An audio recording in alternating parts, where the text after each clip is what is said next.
Hello, I'm Josh Beck from the Reflector Sports section, and I'm the football beat writer. Today, I'm discussing the loss against Georgia. It was 31-3, and frankly, Mississippi State did not show up.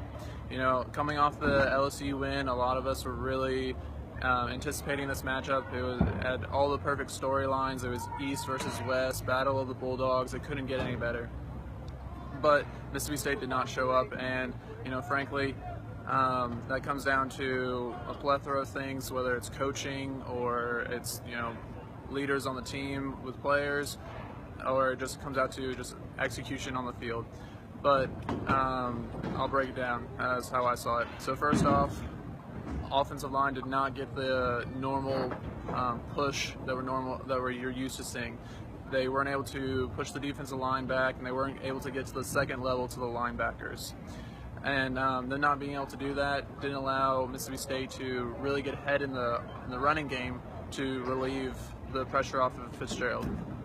Second point is Fitzgerald looked incredibly mediocre. He's from Georgia. He grew up a Georgia fan, and the lights may have been a little too bright for him tonight. That being said, he went 14 for 29 for 83 yards. As a seasoned veteran in the SEC, you need to be of a higher caliber in the big games. Also, he rushed for 47 yards, which is pretty low for him. And I don't know if that was just due to the offensive line not getting the push, or just him not seeing the holes tonight. Another thing was his average passing yards was 6 yards per pass, which is not going to move the chains. It doesn't have that deep ball threat, and Georgia tackled incredibly well tonight, and they were able to really stall Mississippi State's drives. Also, the receivers did not do their part.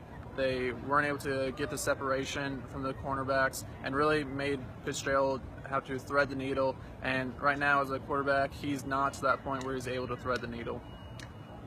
On the defensive side of the ball, everyone knew coming into this game that this was going to be an incredible challenge for the Mississippi State defense.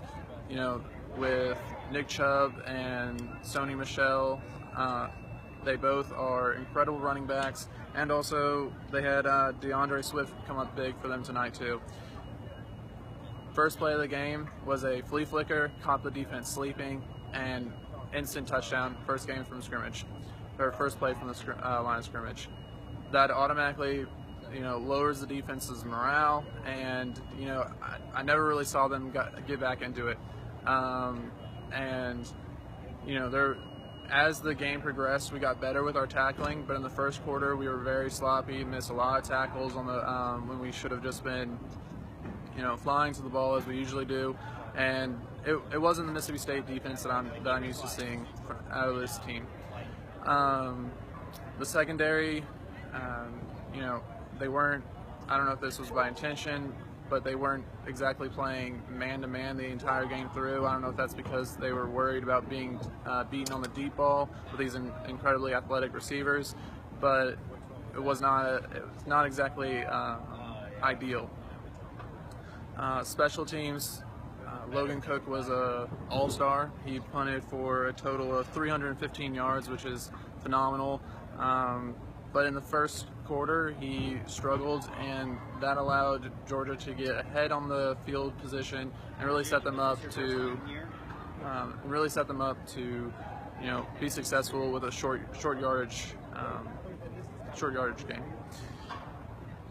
Also, the crowd was absolutely amazing for Georgia tonight, and that played a big effect when they were. Yeah, I agree, Jonathan. And the crowd was fantastic. They were loud the entire game.